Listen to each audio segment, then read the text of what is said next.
रे बाप लहंगा में घुसल गहु मनसा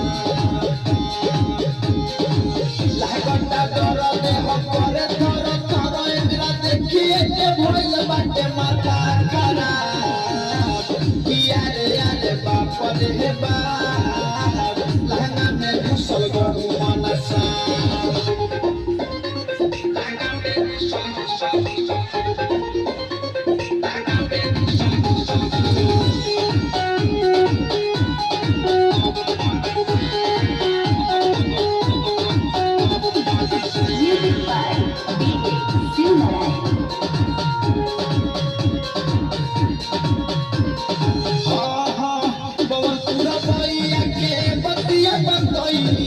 राइटर संगीत के जल्दी बोलैनी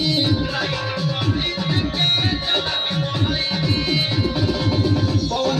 भैया के बतिया बतैनी राइटर संगीत के जल्दी बोलैनी और मुकेश रंजीत बारा है मारे लौकरा भाला बनैनी किया रे यार